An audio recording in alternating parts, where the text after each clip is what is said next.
আগামী 16 জুলাই হতে যাচ্ছে গাইবান্ধা ইস্কন মন্দিরে শ্রী শ্রী জগন্নাথ দেবের রথযাত্রা।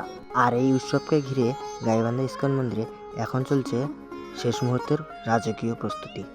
চারপাশে এই নান্দনিক দৃশ্যই বলে দিচ্ছে কতটা ভক্তি আর নিখুঁত কারুকার্যে সাজিয়ে তোলা হচ্ছে মহাপ্রভুর এই রথকে। রথের প্রতিটি কোণায় প্রতিটি কাঠের গায়ে লেগেছে রঙের ছোঁয়া। লাল, হলুদ আর নানাবিধ রঙের এই সমাহার কেবল রথকে আকর্ষণীয় করছে না, বরং পুরো মন্দির প্রাঙ্গণে ছড়িয়ে দিয়েছে এক স্বর্গীয় ও উৎসবমুখর পরিবেশ। আগামী 16 জুলাই গাইবান্ধা ইস্কন মন্দিরে এই বর্ণাঢ্য রথযাত্রায় যোগ দিতে, জগন্নাথ দেবের কৃপা লাভ করতে আপনিও আমন্ত্রিত। দেখা হচ্ছে জগন্নাথ দেবের রথযাত্রার মহাসম্মিলনে। ভিডিওটি ভালো লাগলে শেয়ার দিয়ে অন্যকে দেখার সুযোগ করে দেবেন। হরে কৃষ্ণ।